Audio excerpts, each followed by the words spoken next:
Our next guest is Stephen Wolfe Pereira, the CEO and co-founder of Encantos.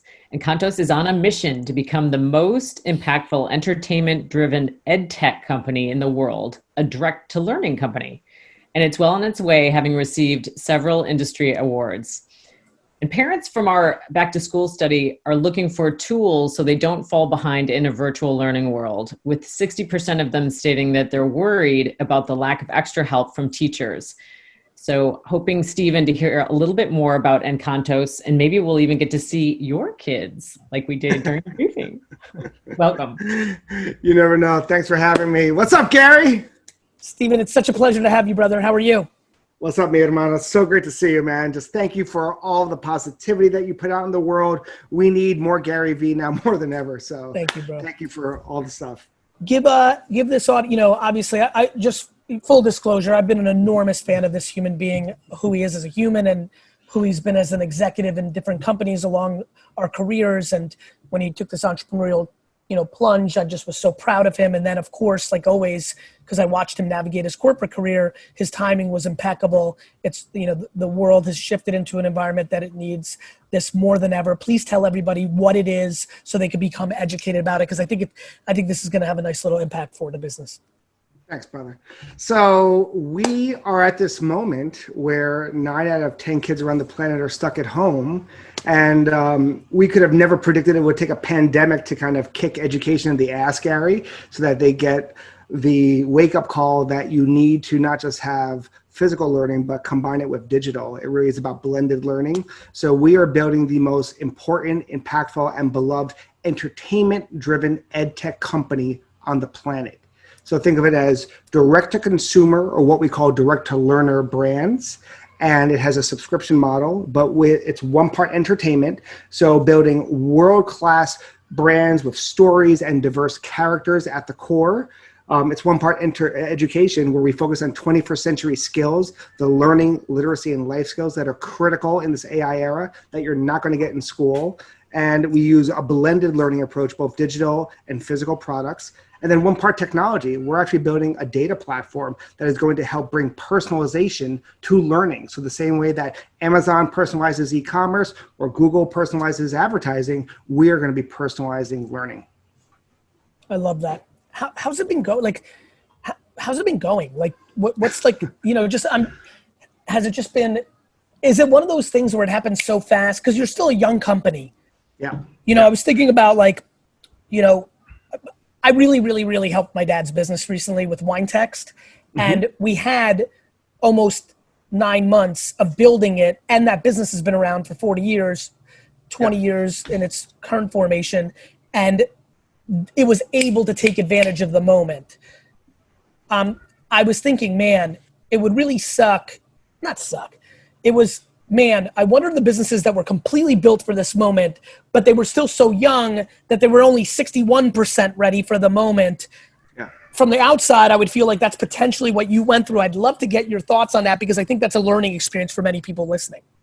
Absolutely. I mean, look, you're all about real talk, so let's keep it real. We are a young company. We were founded in 2016, and it was really kind of this, kind of a little bit of a side hustle as we were trying to test and learn and see if we could actually do this model. Really a way to own our audience, go direct to the consumer, to kids and families, because we focus on kids 12 and under, because once you get into high school, that's a whole nother jam. So it's really, the first teacher is the parent. And we thought that we could really figure out a way to go direct. And we started with our first brand, which is our flagship brand called Canticos. It is the #1 bilingual preschool brand. So think kids, 5 and under, getting kindergarten ready. And we've been slowly but surely building it. And we always were preparing to launch our first subscription app, but it was being actually planned for the fall, for Hispanic Heritage Month. And COVID hits, and it was just like, oh my God, we have to accelerate everything by like 6 months. So thankfully we were in the process. But let's be clear, we are a startup, we are a small, nimble team. I mean, we punch well above our weight. We just, got nominated as Business Insider as one of the top, kind of hot startups of 2020. But absolutely, we had to not, pivot. It was more, we had to accelerate everything that we were doing digital to rise to the, occasion and really meet this moment. I love that. What's the biggest thing you've learned about yourself during this pandemic, Steve? I would say the most important thing is that I do not need to be on a plane every freaking week. So, you and I both spend so much of our time. We see each other more randomly at an airport than a scheduled meeting. It's like, hey, And look, I love what Grace had to say. I mean, she works with, my dear friend and former client, Wanda Young, who's the CMO of Samsung, who also has, kind of now teenage kids, but Grace with 3 kids. I have 2. I have a 5-year-old, Sebastian, who's going into virtual kindergarten. And we could talk about what that's like. And I have a 2.5-year-old. So the fact that I have been able to be at home and really run this startup virtually with our distributed team, and actually not just that, but confidentially, we have been, kind of taking in more capital because it's been opportunistic. So many people have been reaching out because of this moment. I mean, think about it. People are looking for kids' content. Every streamer needs it. Everyone all of a sudden got, kind of on the ed tech train because everyone wants to invest in this because they see that homeschooling is going to triple over the next 18 months. And then, this little thing called Black Lives Matter happened. And we are all about diversity, equality, inclusion. So we have really been trying to kind of meet this moment, and we've been able to raise capital and launch our app, and we're trying to do the best that we can. What about the diversity aspect of it? It's so powerful what you're doing. Like, what do you has there been an outpouring of like, thank you for being so because to me, I hate that so many things have become political. To me, it's just context. Like, take it, like, let's not even go into places where people have to get their feelings hurt. Like, what about just context? It's nice when you're being like, I only want programs and ads and information that talk about garage sailing and sports cards and root beer and the New York Jets and being an immigrant. And, like we all love context. How much of a factor has that been for you, Stephen? Yeah. Well, first off, now that I'm working out of my startup studio / garage, I found my 86 and 87 Donruss and, Fleer baseball cards. So I see you on LinkedIn. We need to talk offline. I promised Andrea that I promised her that I wouldn't ruin marketing for the now with my sports card coma that I'm in right now. So talk to me about the context. Yeah, I would say, this is where you step back and look, you and I have spoken about this at length. Everyone talks about the data, but very few people act on the data. And having come from kind of the brand world, I was a CMO for 3 different companies, different tech companies, we all know that we are living in a multicultural nation. And you live it and breathe it, you talk about it, but so few people actually do that. And I think I just got tired, after working in corporate for over 25 years, it was just like, look, I turned 47 in June. I've got little kids. I want them to grow up and see themselves. And today, in 2020, over 50% of kids in America are diverse. Approximately 30% are Hispanic. And so you don't see yourself in any type of either kids entertainment or education.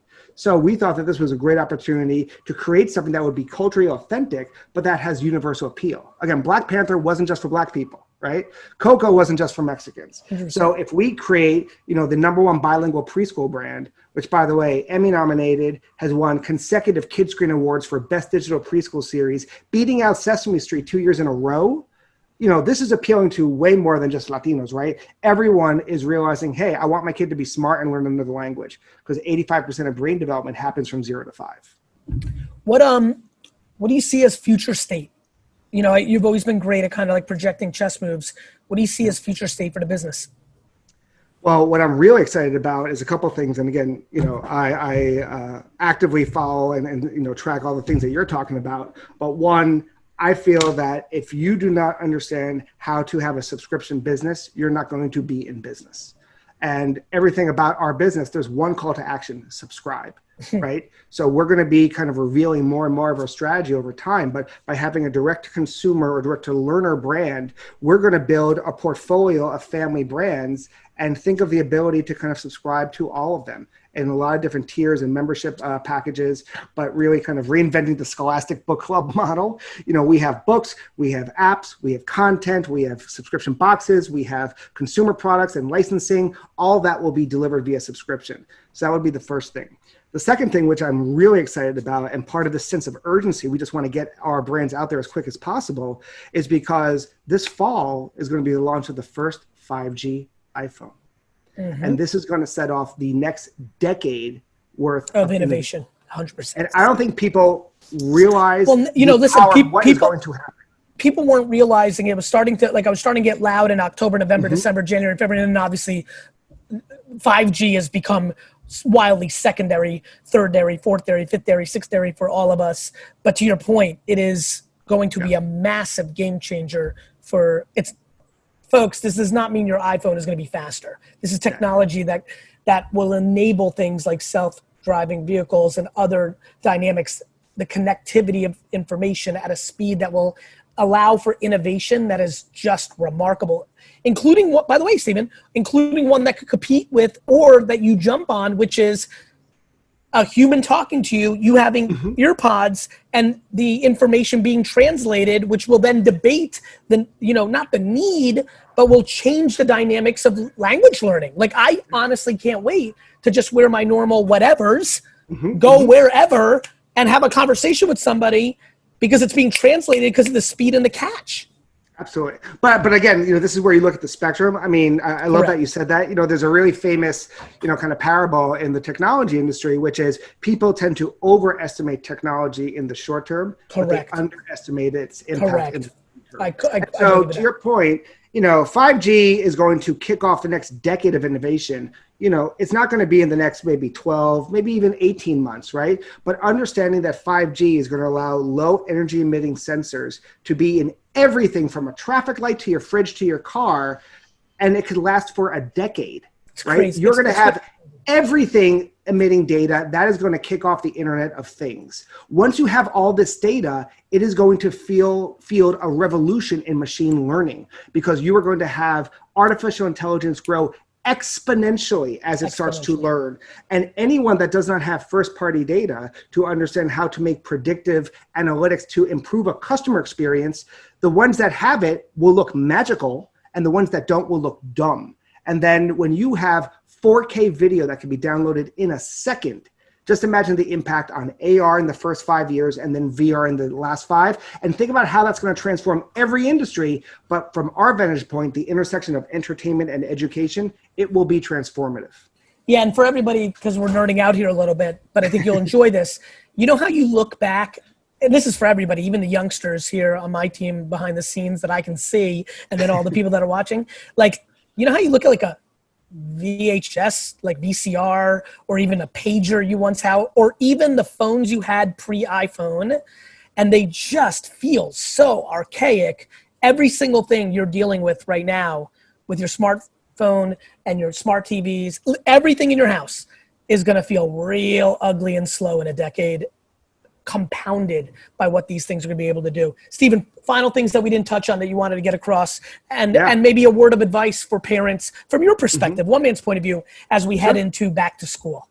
Yeah, I would say it really is about understanding how are you setting yourself for this new world of homeschooling, right? This is not going to be a flash in the pan. I think people are truly underestimating how long this is going to be. I mean, first off, Scott Galloway is talking about the impact on higher ed, how anywhere between 25 to 40% of universities will go bankrupt, right? And so this is going to be transformative. And I think people are going to understand that we're going to move to, the whole unbundling that you've seen in media and cable. You're going to see the unbundling in education. And we're going to start to see the value of certifications and really talking about the future of work. But when you think about, K to 8, where we focus on, this is really going to be about what are going to be the trusted brands that you're going to bring into your home to truly enrich and supplement your kids' learning. And it can't just be digital. It has to be blended learning. You can only be on the screen for so much. And then you also want to reinforce it with physical learning, right? So I feel like understanding how you're getting ready for the long haul of homeschooling. I love it. I love you all the time, brother. Awesome, man. Thank you so much for everything that you do, man. We love you, Gary. Talk to you soon. Later, brother.